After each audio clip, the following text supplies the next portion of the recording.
Hello बेटा जो है, कल तक पिछली क्लास में हमारे जो है एक्सरसाइज 1.1 क्वेश्चन नंबर 5 तक कंप्लीट हो गया था। तो आज क्वेश्चन नंबर आपका 6 है।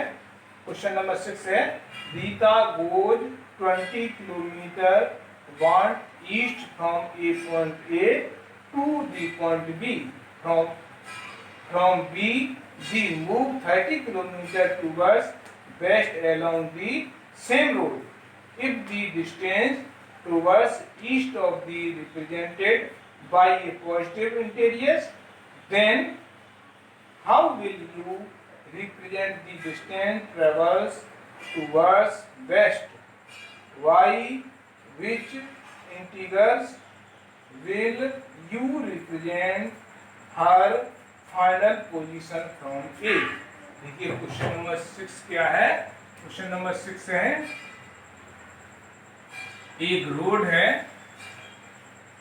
इस तरह से रोड को रिप्रेजेंट किया गया है। इस रोड के इस पॉइंट पर, ये पॉइंट कोई ए है, पॉइंट ए से हमेशा राइट हैंड साइड में ईस्ट को रिप्रेजेंट करते हैं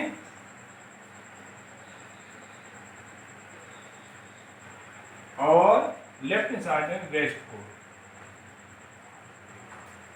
इस तरह से रिप्रेजेंट कर देते हैं। तो ये कह रहे हैं रीता जो थी वो पॉइंट ए पर स्टैंड है और पॉइंट ए से राइट हैंड साइड में जो भी नंबर लिए जाते हैं ये पॉजिटिव लिए जाते हैं और लेफ्ट हैंड साइड में जो नंबर लिए जाते हैं निगेटिव नंबर लिए जाते हैं। तो ये कह रहे हैं रीता पॉइंट ए से 20 किलोमीटर की डिस्टेंस चल करके पॉइंट बी पर पहुंच जाती है। फिर क्या करती है रीता, पॉइंट बी से 30 किलोमीटर की डिस्टेंस इसी रोड पर वापस पीछे लौटती है। पीछे लौटती है तो ये पॉइंट सी पर आ जाती है, ये आ जाती पॉइंट सी पर। तो ये डिस्टेंस ये 30 किलोमीटर चलती है। तो अब इसकी फाइनल पोजीशन बतानी है, जबकि ये कह रहे हैं पॉइंट ए से पॉजिटिव इंटीजर्स को रिप्रेजेंट करते हैं, पॉइंट ए से वेस्ट की तरफ नेगेटिव इंटीजर्स को रिप्रेजेंट करते हैं। तो इसकी फाइनल पोजीशन क्या होगी, फाइनल पोजीशन के बारे में बताना है। तो फाइनल पोजीशन के लिए इस पर लिखेंगे फाइनल पोजीशन इक्वल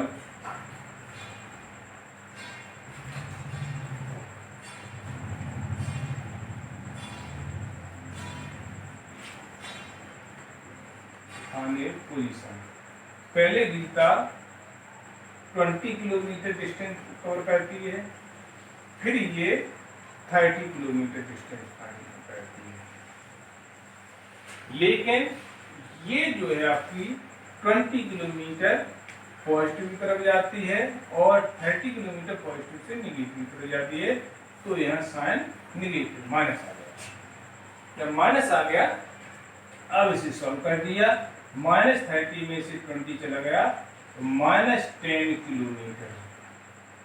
तो फाइनल पोजीशन हो गई पॉइंट ए से रीता -10 किलोमीटर आगे की तरफ स्टैंड पर है।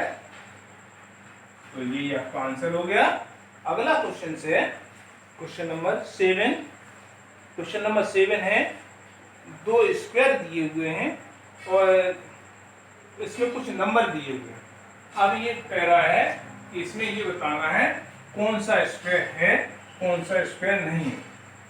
तो हम आपको क्लियर कर लें कि जो स्क्वायर होता है, स्क्वायर की चारों साइड इक्वल होती हैं, दोनों डायगोनल्स इक्वल होते हैं और इसके ईच एंगल 90 डिग्री के होते हैं।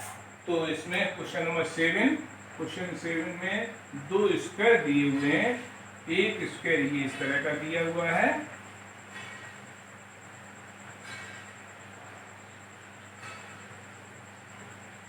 दूसरा इस तरह का स्क्वायर दिया हुआ है।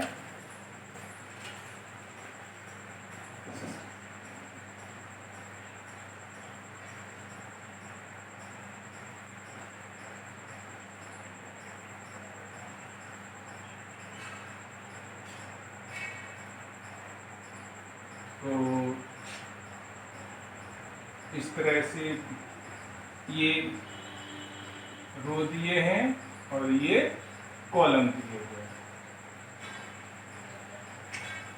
ये कॉलम और ये रो। तो इसमें कुछ डिजिट दिए हुए हैं, डिजिट दिए हुए हैं 5 - 1 - 4, 5 - 1 - 4, और दिया हुआ है -5 0 -2 3 7 और -3। ये पहला वाला स्क्वायर दिया हुआ है और सेकंड स्क्वायर ये दिया हुआ है। इसमें डिजिट दिए हुए हैं 1 -10 0 -4 -3 -2 और दिया हुआ है -6 4 -7। ये डिजिट दिए हुए हैं, इसमें आपको ये चेक करके बताना है इसमें फर्स्ट और सेकंड में से कौन सा स्क्वायर है, कौन सा स्क्वायर नहीं है। तो अभी मैंने आपको बताया था स्क्वायर की चारों साइड इक्वल होती हैं। बेटा स्क्वायर की चारों साइड कौन कौन सी होती हैं? एक तो स्क्वायर की, इस स्क्वायर की एक साइड ये हो गई और एक साइड ये हो गई और एक साइड ये हो गई और दूसरी साइड ये हो गई। इस तरह चार साइड होती हैं। तो हम क्या करेंगे, इन तीनों नंबरों का सम करेंगे, इन तीनों नंबरों का सम करेंगे, इन तीनों का सम करेंगे, इन तीनों का सम करेंगे। अगर जो चारों साइड इक्वल होती हैं तो एक कंडीशन हमारी क्लियर हो गई कि ये स्क्वायर है। और फिर चेक करने के लिए क्या करते हैं, हम इसके दोनों डायगोनल्स देखते हैं। डायगोनल्स, ये एक डायगोनल्स इसका ये हो गया, दूसरा डायगोनल्स ये हो गया, दोनों डायगोनल्स इक्वल होते हैं। तो हम सबसे पहले क्या करते हैं, फर्स्ट को चेक करते हैं। फर्स्ट को चेक किया तो इसकी मैंने पहली वाली कॉलम को दिया -5 और +5 -5 0 और 0, कितना हो गया 0। तो इसकी पहली साइड हो गई 0। इसी तरह से +5 -5 0, ये भी 0 हो गई। -4 -3 -7 -7 +7 चलेगा, ये भी 0 हो गया। -3 +3 ये भी 0 हो गया। एक तो कंडीशन मेरी क्लियर हो गई कि इसकी चारों साइड इक्वल है, 0 0 है, तो इसके हो सकता है। लेकिन और हम दूसरी कंडीशन चेक कर रहे हैं, तो क्या किया मैंने, डायगोनल्स को सॉल्व किया।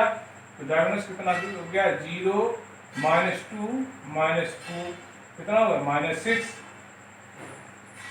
5 -2 -3। ये वाला डायगोनल्स हमारा -6 हो गया और ये वाला डायगोनल्स 0 हो गया। तो अब क्लियर हो गया कि ये हमारा स्क्वायर नहीं है, फर्स्ट वाला स्क्वायर नहीं है। क्यों नहीं है? क्योंकि दोनों के डायगोनल्स सेम नहीं है। इसी तरह से हमने सेकंड वाले को चेक किया, सेकंड वाले को चेक किया तो ये हो गया 1 और -10 कितना हो गया, -9। इसी तरह से ये 1 -10 -9, ये -9 और ये 4 और 7 13 में पहुंचा गया -9। तो चारों साइड इक्वल हो गई। अब डायगोनल्स इसके चेक किए, डायगोनल चेक किए तो डायगोनल्स इसके ये हो गए।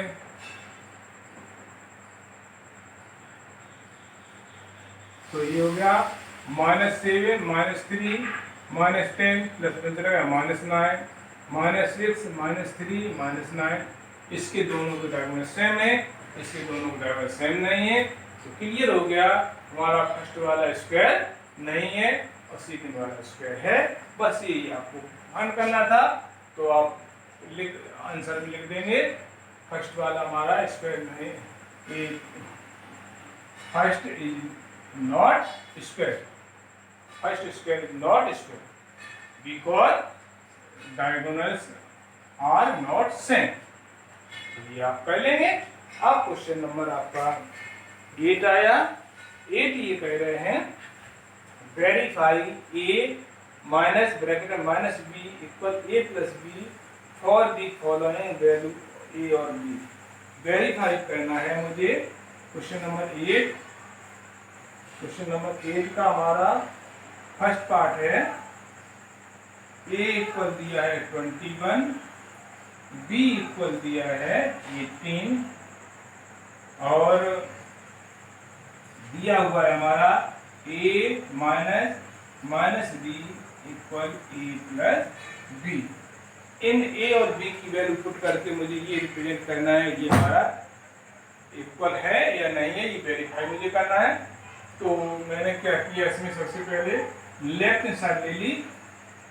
तो लेफ्ट हैंड साइड हमारी है ए माइनस बी।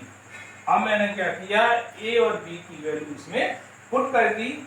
ए की वैल्यू दी हुई हमारी 21 माइनस बी की वैल्यू दी है 18। इसे जब मैंने सॉल्व किया तो ये हो जाएगा 21 माइनस प्लस 18। अब मैंने इसे ऐड कर दिया, 8 और 1 9, 1 और 2 3 39। अब हमने इसकी राइट हैंड साइड ली है। तो राइट हैंड साइड हमारी है ए प्लस बी। तो ये हो जाएगी हमारी ए की जगह ए की वैल्यू पुट कर दी 21 प्लस 18 ऐड कर दिया 39। तो left hand side equal right hand side, क्योंकि लेफ्ट हैंड साइड भी हमारी 39 आ गई है और राइट हैंड साइड भी 39 आ गई, दोनों इक्वल हो गए हैं। ये मुझे वेरीफाई करना है कि दोनों इक्वल हैं या नहीं। इक्वल है तो इसमें क्या लिख देंगे, यस। ठीक है। इसी तरह से इसका सेकंड पार्ट है, सेकंड पार्ट है a equal 118, b equal 125। a equal 118, b equal 125। तो a minus B equal A plus B, इसे इसी तरह रिप्रेजेंट कर देंगे। पहले मैंने लेफ्ट हैंड साइड ले ली। तो लेफ्ट हैंड साइड है हमारी a माइनस बी। तो ये हो गया a माइनस एक की वैल्यू पुट कर देंगे 118 माइनस 125। तो ये 118 माइनस प्लस 125 ऐड कर दिया 8 और 5 13 3 1 कैरी 3 और 1 4 1 1 2। कितना हो गया 243। इसी तरह से हम क्या करेंगे, इसमें राइट हैंड साइड इसकी ले लेंगे। तो राइट हैंड साइड हमारी है right hand side equal a plus B. a की जगह a की वैल्यू पुट कर देंगे 118 प्लस 125 ऐड कर दिया। तो ऐड करने पर आ गया 243। तो क्या हो गया हमारा left hand side equal right hand side, दोनों साइड इक्वल हो गई। ये वेरीफाई करना था, इसमें भी लिख देंगे यस। इसी तरह से आपको चेक करना है, इसका सेकंड और थर्ड पार्ट आपको करना है। अब क्वेश्चन नंबर 9 है, using the sign is greater than is less than equal. ये बॉक्स बने हुए हैं, इन बॉक्सों में लेफ्ट हैंड साइड और राइट हैंड साइड को सॉल्व करना है और इन साइनों का यूज करना है। तो ये क्वेश्चंस आप सॉल्व करेंगे। जय हिंद।